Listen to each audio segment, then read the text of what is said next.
Comment lire plus et trouver le temps de lire, partie 2.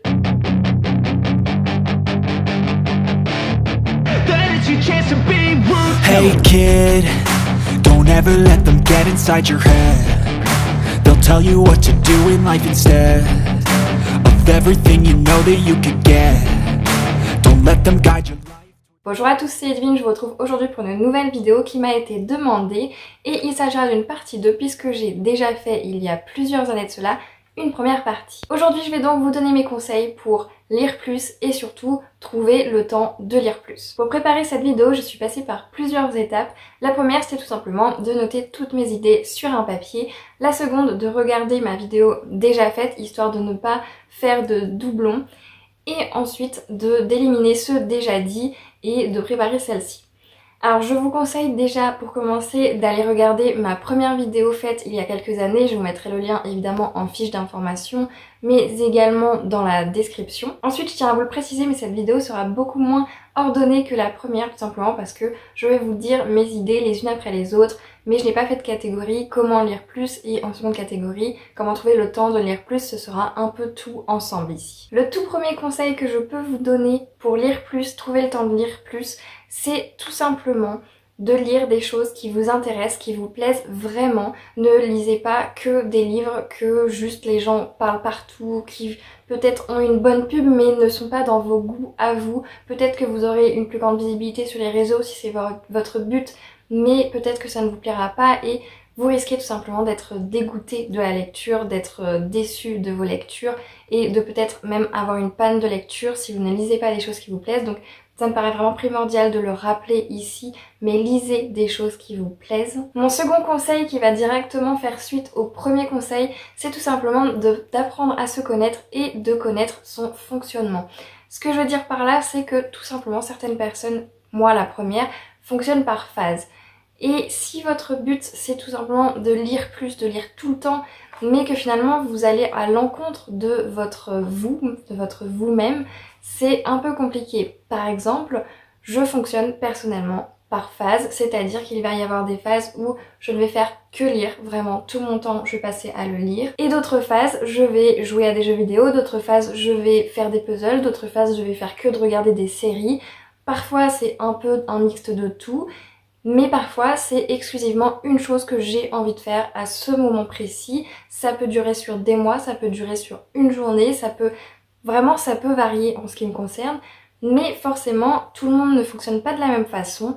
Mais c'est pour ça qu'il est important d'apprendre à se connaître et à connaître son fonctionnement. C'est un conseil que je ne vois pas énormément et qui pourtant me semble absolument primordial. Si vous ne vous connaissez pas ou si vous allez à l'encontre de ce que vous êtes, ça peut potentiellement poser problème. Si vous avez bien envie de lire, votre cerveau rationnel a envie de lire, mais que votre vous est juste fatigué, vous n'avez pas à ce moment-là, je sais pas moi, vous avez juste envie peut-être de vous poser devant la télé, franchement, faites les choses comme vous le sentez, ne vous forcez pas. Certains vont vous dire forcez-vous, mais si à ce moment-là vous souhaitez vraiment vous forcer, faites-le vraiment de façon soft, c'est-à-dire peut-être 5 minutes par-ci, 5 minutes par-là, ou à un moment précis que vous répétez tous les jours pour peut-être créer une habitude, mais ne faites pas quelque chose de façon extrêmement dure, extrêmement violente. Je ne pense pas que ce soit bénéfique. Donc apprenez à vous connaître, apprenez à connaître votre fonctionnement et je suis sûre que de cette façon, ça pourra que vous être bénéfique puisque soit vous allez faire en sorte de changer, d'évoluer peut-être si vous préférez, soit vous allez suivre ce que vous êtes à ce moment T de votre vie et vous allez tout simplement faire les choses de façon beaucoup plus douce. Comme je vous le disais, vous pouvez instaurer une nouvelle habitude dans votre quotidien pour intégrer la lecture à votre quotidien.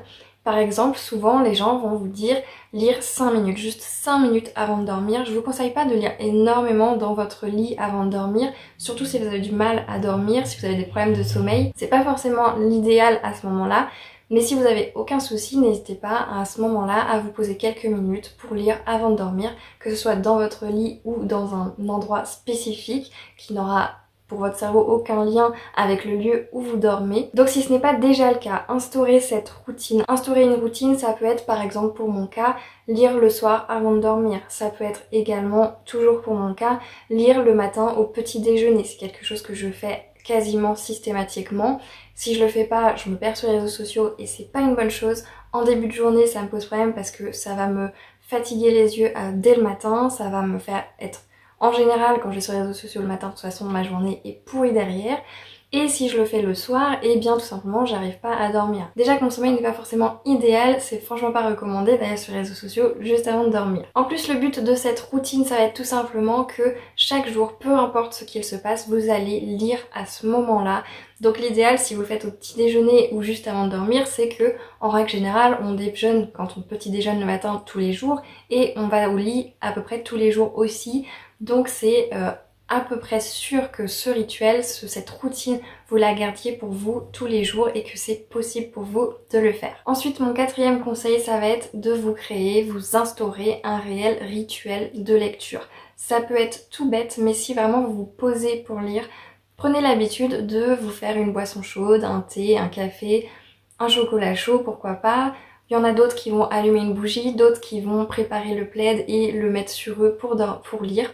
À ce moment-là, ce rituel va vous servir vraiment à préparer votre cerveau à la lecture. Si vous le faites systématiquement avant de dormir, décidément je veux dormir. Si vous le faites systématiquement avant de lire, je peux vous assurer que votre cerveau déjà sera mentalement...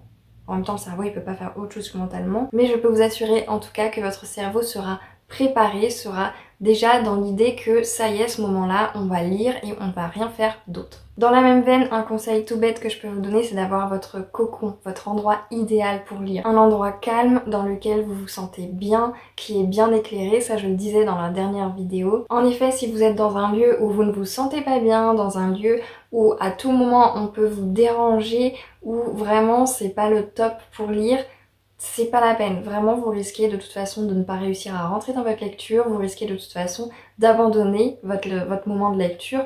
Donc n'hésitez pas, si c'est possible pour vous, d'avoir un petit cocon, un endroit où vraiment, encore une fois, votre cerveau, il sait quand vous allez à cet endroit-là que vous y allez pour lire et pas pour faire autre chose. Mon sixième conseil que l'on retrouve très souvent par contre dans les vidéos, c'est tout simplement de lire avec des livres audio. Je sais que c'est pas pour tout le monde, je sais que d'autres personnes comme moi d'ailleurs ne lisent pas en audio, mais ça peut vous être utile si vous avez envie de lire plus, de découvrir plus de livres, mais que vous ne trouvez pas le temps. L'avantage du livre audio, c'est que vous pouvez donc lire en faisant d'autres choses. Vous pouvez mettre un livre audio pendant que vous cuisinez, vous pouvez mettre un livre audio pendant que vous allez au boulot, pendant que vous êtes dans les transports en commun, même si vous conduisez. Vous pouvez mettre un livre audio à tellement de moments dans votre vie, quand vous prenez votre douche, quand vous prenez votre bain.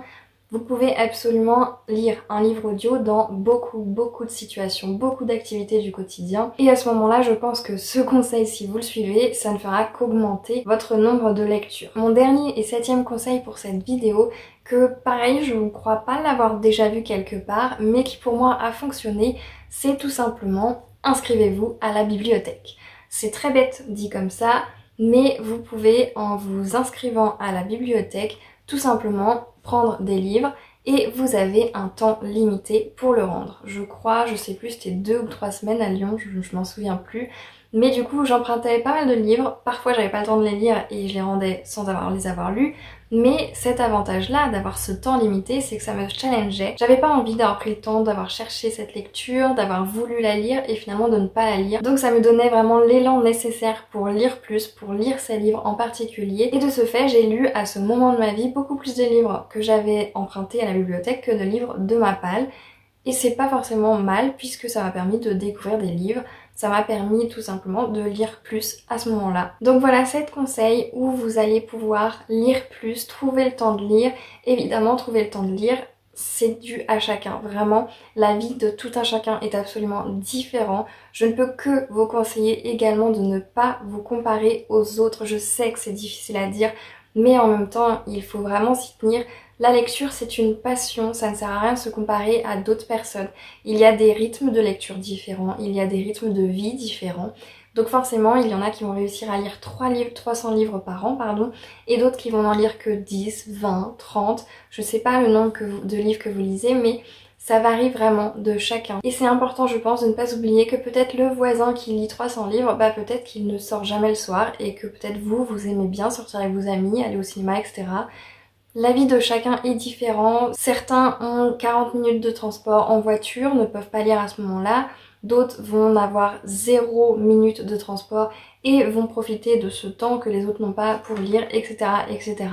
Vraiment, il y a tellement de possibilités différentes dans la vie de chacun, tellement de paramètres différents qui font que chacun a son rythme, a son envie aussi de lecture. Donc peut-être que je peux l'intégrer à cette vidéo, de ne pas vous comparer, c'est important. Voilà, cette vidéo est terminée, j'espère qu'elle vous aura été utile.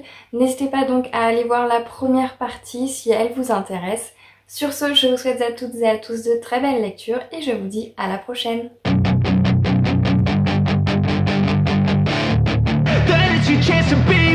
Hey kid, don't ever let them get